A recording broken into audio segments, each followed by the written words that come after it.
Para entender Joffrey, precisamos voltar ao início, ao mundo que o moldou. Imagine nascer em Westeros, um continente moldado por guerras, traições e um ciclo eterno de violência. 3 anos após a rebelião de Robert Baratheon, um conflito que devastou o reino e mergulhou Porto Real no caos. A cidade ainda tentava se reerguer.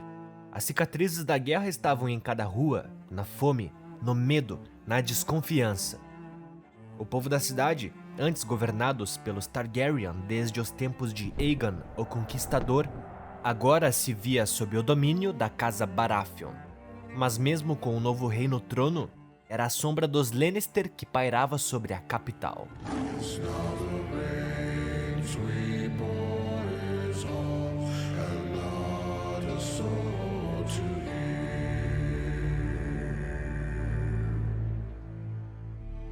Tywin Lannister não era apenas temido, era reverenciado. Ele não precisava de uma coroa para governar. Durante o reinado do Rei Louco era Tywin quem, na prática, governava os 7 reinos. Foi ele quem manteve o reino de pé, mesmo sob a instabilidade de um tirano imprevisível. E após a queda dos Targaryen, quando Robert Baratheon subiu ao trono, Tywin continuou no comando das finanças, da política, dos bastidores do poder. Enquanto o rei caçava e bebia, era Tywin quem movia as peças do tabuleiro.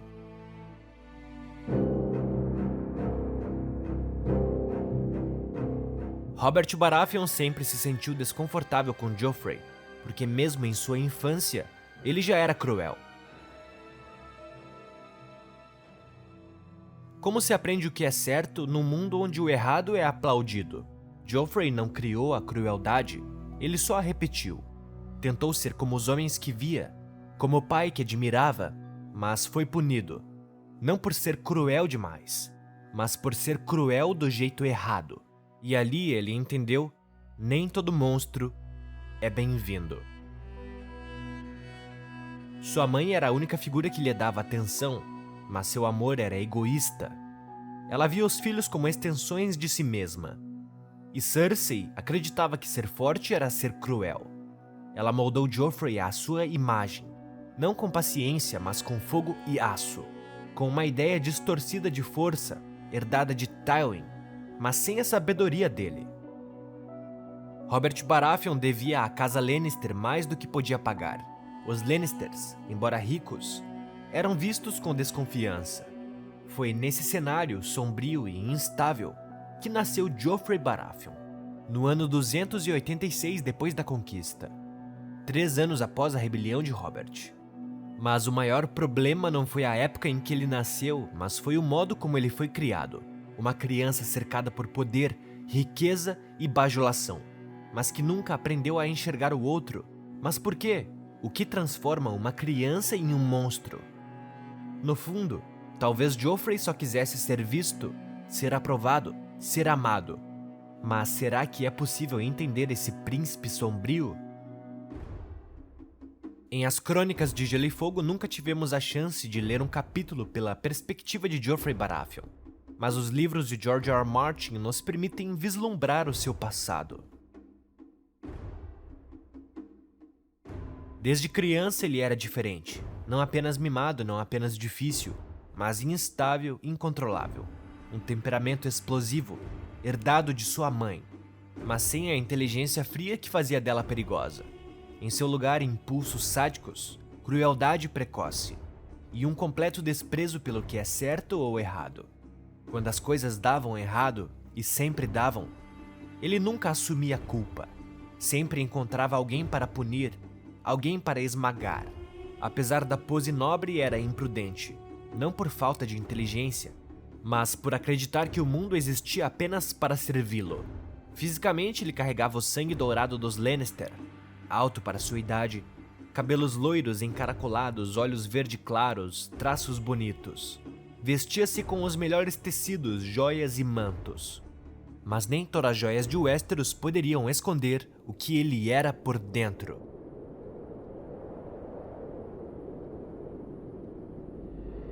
Joffrey era fruto de um segredo proibido, filho do incesto entre Cersei e seu irmão gêmeo, Jaime Lannister.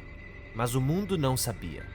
O povo o chamava de filho de Robert Baratheon, Mas as dúvidas estavam lá. Os sussurros, os olhares, os cochichos nos corredores de Porto Real. Mas o rei, ele não via ou simplesmente não queria ver. Talvez para Robert a mentira fosse mais confortável do que a verdade. Ou talvez ele apenas não se importasse. Robert Baratheon desprezava o garoto em silêncio. Joffrey, por outro lado, buscava desesperadamente sua aprovação. Tentava provar seu valor da pior forma possível. Certa vez ele encontrou uma gata prenha, matou-a, abriu sua barriga com uma lâmina, só para ver os filhotes ainda não nascidos. Depois, levou um deles, morto, até Robert, com orgulho. O rei, horrorizado, perdeu o controle, deu um tapa tão forte no garoto que quase o matou. A única vez que o disciplinou, não por amor, mas por nojo.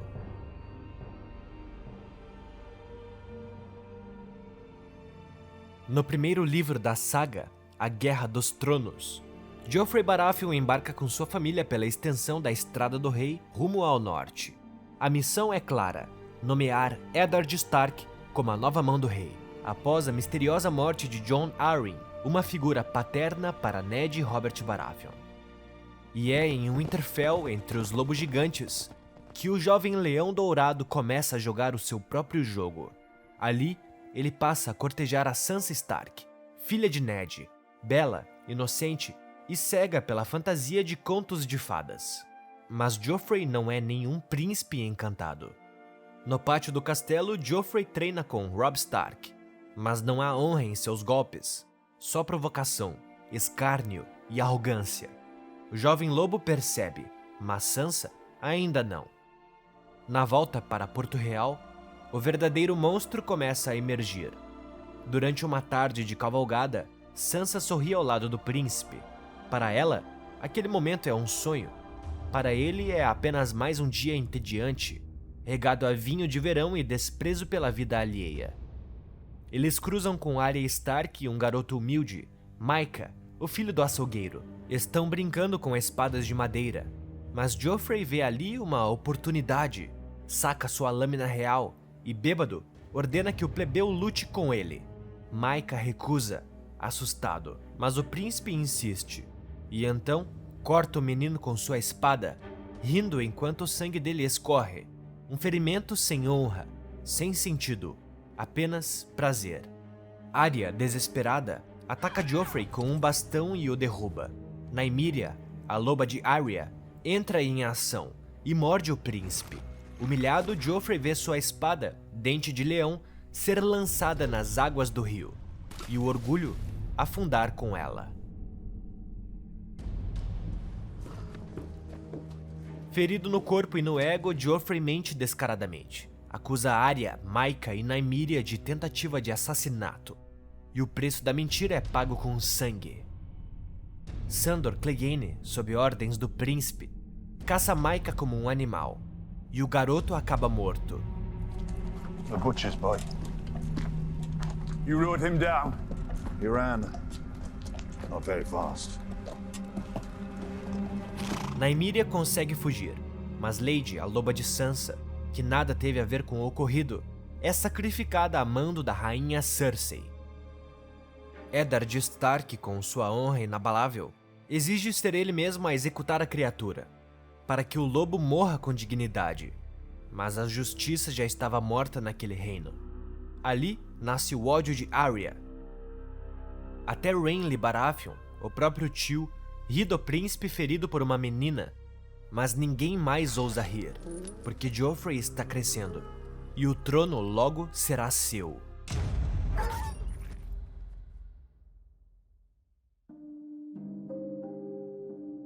Ned Stark, agora em Porto Real como mão do rei, começa a montar as peças do quebra-cabeça. E o que descobre é abominável. Joffrey, Tommen e Myrcella não são filhos de Robert, mas de Cersei e Jaime Lannister, filhos do incesto. Para proteger esse segredo, a rainha arma a morte do próprio rei.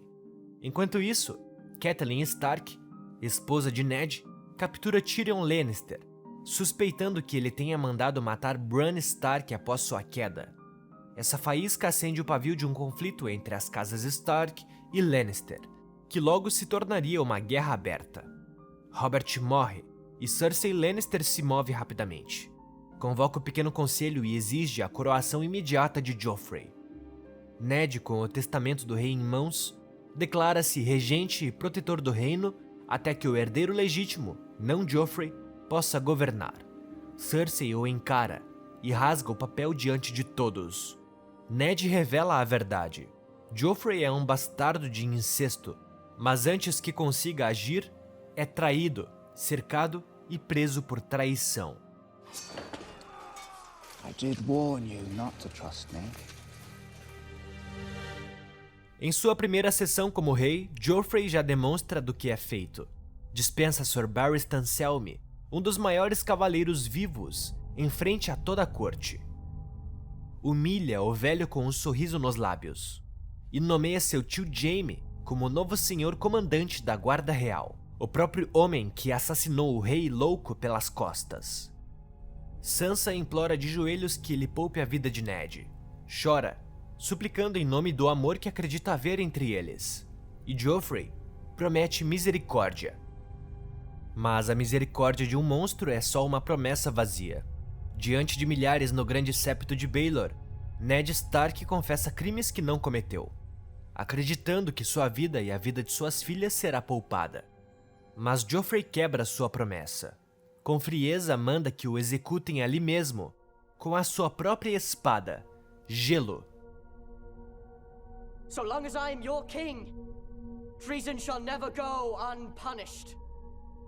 Sir Ilyn, bring me his head. Sansa e Arya Stark desmoronam. Cersei tenta intervir. Varys, Mindinho, Mestre Pycelle, todos do Pequeno Conselho, ninguém consegue impedir. O povo aplaude e Joffrey sorri. Essa execução brutal, desnecessária, cruel, desencadeia a Guerra dos Cinco Reis. Robb Stark é declarado Rei do Norte e jura vingança. Enquanto isso, Joffrey continua seu reinado de abuso e sadismo. Passa a punir Sansa publicamente a cada vitória de seu irmão. Ordena espancamentos, humilhações, castigos físicos. Faz com que ela encare a cabeça apodrecida de seu pai nos muros da Fortaleza Vermelha e sussurra, com prazer, que logo colocará ali a cabeça de Robb também, depois de matá-lo pessoalmente. Não há redenção no olhar de Joffrey, nem remorso, apenas uma certeza sombria. No livro A Fúria dos Reis, Stannis Baratheon, irmão do falecido Robert, espalha para todos os cantos de Westeros a verdade. Joffrey, Tommen e Myrcella são frutos de incesto, bastardos, abominações, uma afronta aos deuses e às leis dos homens. E para provar isso, Stannis planeja revelar ao mundo um dos filhos ilegítimos de Robert, Edric Storm. Longe da corte, Arya Stark, perdida nas terras fluviais e forjada pelo sofrimento, grava o nome de Joffrey em sua lista, como um dos que devem morrer. Seu ódio é puro, frio e silencioso, como a lâmina que um dia pretende usar. Durante o torneio de seu dia do nome, ele se diverte como um sádico entediado. Um cavaleiro bêbado, Sordontos Hollard, se arrasta até ele. Tropeçando, Joffrey quer matá-lo ali mesmo, por pura humilhação. Mas Sansa Stark, sua noiva cativa, implora por sua vida. Ele cede, zombando dela, e transforma Dontos em seu novo bobo da corte. Não por misericórdia, por prazer, porque um homem humilhado entretém mais do que um cadáver. Com Tywin Lannister ausente, comandando as tropas do Oeste, quem assume o trono como mão é Tyrion Lannister. Sansa é sua boneca quebrada e Joffrey adora esmagá-la, mais a cada dia. Quando notícias chegam de que Robb Stark venceu mais uma batalha, Joffrey ordena que sua guarda real a espanque ali mesmo, no salão, até ser parado por Tyrion, o único em toda a corte que ousa encarar o rei monstro. Mas isso só aumenta o ódio de Joffrey por seu tio. Ele o odeia, o despreza e jura que um dia o fará pagar. Num dia de escassez, uma multidão faminta se reúne diante dos portões da Fortaleza Vermelha. O rei responde com flechas, manda matar 4, e sugere que os sobreviventes devorem os corpos. Pouco depois, outra revolta explode. Tumultos de pão, gritos, sangue, caos. E o estopim, um pedaço de fezes lançado contra o rosto do rei, que, furioso, manda sua comitiva fugir, abandonando o povo à própria sorte. Durante a Batalha da Água Negra, Joffrey veste sua armadura reluzente como se fosse um deus da guerra. Mas quando o verdadeiro perigo se aproxima, ele se esconde. Cersei o arranca das muralhas e o leva de volta à Fortaleza Vermelha, deixando seus soldados à beira do colapso. O cão de caça, tomado pelo pavor do fogo, também foge. A capital quase cai, até que chega Tywin Lannister e Mace Tyrell. Mesmo sem lutar, Joffrey se senta no trono de ferro após a vitória e distribui recompensas. Sua voz é arrogante, seu olhar vazio. Num gesto que deveria ser diplomático, rompe seu noivado com Sansa, a jovem que ele havia torturado dia após dia, e se oferece a Margaery Tyrell, a bela viúva de Renly. Um jogo político, mas também uma forma de humilhar Sansa mais uma vez. Ao sair da corte, Joffrey corta o próprio braço nas lâminas do trono. O ferro parece lembrar ao menino rei que aquele assento não foi feito para os fracos, ou para os ilegítimos. Dontos Hollard, agora seu tolo pessoal, aproveita a oportunidade. Em segredo, revela a Sansa que há um plano para tirá-la de Porto Real, e entrega a ela um colar enfeitado com pedras ametistas, um presente que, mais tarde, se revelará fatal. No livro A Tormenta de Espadas, a guerra ainda sangra nos Sete Reinos, mas Joffrey Baratheon está mais poderoso do que nunca. Tywin Lannister, seu avô, retorna à corte como mão do rei, e sob a sombra dele, todos os sobreviventes da derrota de Stannis se curvam. Mas nem todos desistem tão facilmente. Em Pedra do Dragão, Melisandre queima sanguessugas banhadas no sangue de Edric Storm, desejando a morte de 3 reis, e Joffrey está entre eles. Na corte, a fachada dourada do poder se racha por dentro. Sansa Stark, prisioneira adornada como noiva real, encontra um momento de alívio em Olenna Tyrell. A velha matriarca escuta e compreende. Sansa revela o que ninguém ousa dizer em voz alta. He's a monster. Os Tyrell planejam libertá-la através de um novo casamento com Willas Tyrell. Mas Tywin Lannister é mais rápido e mais cruel. Ele ordena o casamento de Sansa com Tyrion. Um golpe político, uma prisão dentro da prisão. No altar, Joffrey entrega Sansa ao noivo, e ao fazer isso, passa a mão de forma lasciva por seu corpo, rindo baixinho como um predador fantasiado de príncipe. Durante o banquete, Joffrey exige que Tyrion e Sansa participem de uma tradição na cama, e quando seu tio se recusa, Joffrey o ameaça com um sorriso nos lábios. Tyrion responde na mesma moeda, avisando: toque nela e eu o castrarei. O salão silencia, o medo paira, mas Joffrey, como sempre, acredita estar acima das consequências. Mais tarde, quando ouve da morte de Robb Stark no Casamento Vermelho, Joffrey entra em êxtase. Exige a cabeça de Robb para servir a Sansa durante o próprio casamento. Uma piada cruel, um lembrete de quem está no topo. Tywin tenta freá-lo, falando de clemência, de dignidade, mas o rei menino cospe veneno até ser retirado da sala como uma criança mimada. Então chega o dia que mudará tudo, o casamento de Joffrey com Margaery Tyrell. O salão da Fortaleza Vermelha é inundado por vinho, música e hipocrisia. Presentes vêm de todos os lados, espadas, selas, galeras e miniatura. Tyrion, num gesto irônico e carregado de tensão, oferece a Joffrey um livro, A Vida dos Quatro Reis. Joffrey o destrói ali mesmo, com sua nova lâmina de aço valeriano, Lamento da Viúva. O nome da espada parece um presságio. Durante a festa, Joffrey obriga anões a encenarem a Guerra dos Cinco Reis para o seu entretenimento patético. Quando Tyrion se recusa a participar, Joffrey joga vinho em sua cabeça e o força a servir como um copeiro. Gole após gole, insulto após insulto, o salão inteiro assiste. Marjorie sorri sem alma.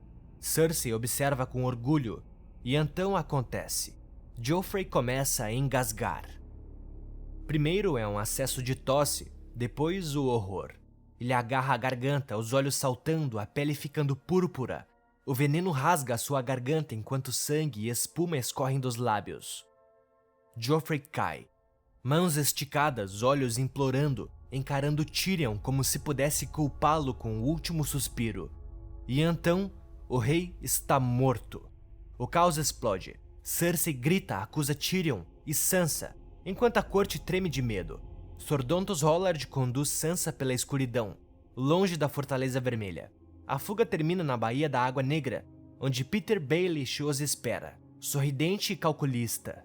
É Mindinho quem revela o segredo. Foi ele quem arquitetou a morte de Joffrey, junto de Olenna Tyrell. O veneno estava nas ametistas do colar de Sansa, dissolvido no vinho.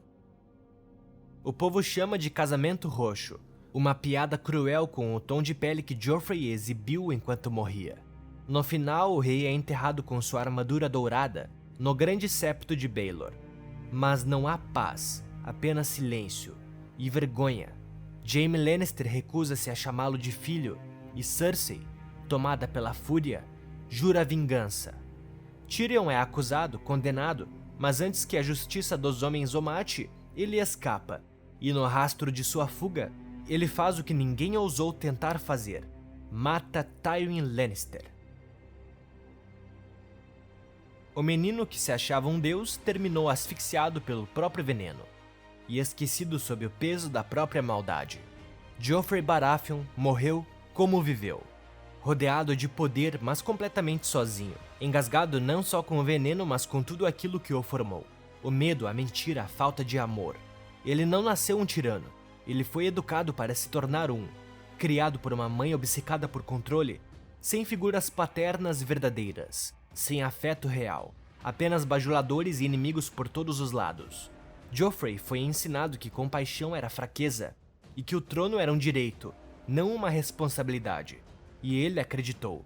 No fim, ele era só um menino, assustado, mimado e perigoso, um produto de uma corte doente, de uma família que confundiu amor com posse e poder com valor. Joffrey foi um monstro sim, mas não um monstro nascido, um monstro criado. E talvez seja isso o mais aterrorizante. Galera, se vocês gostaram desse vídeo, não se esqueça de deixarem aquele like para fortalecer o canal. Toda semana tem um vídeo novo aqui. Não se esqueçam de conferir as minhas outras playlists. Muito obrigado a todos e te vejo no próximo vídeo.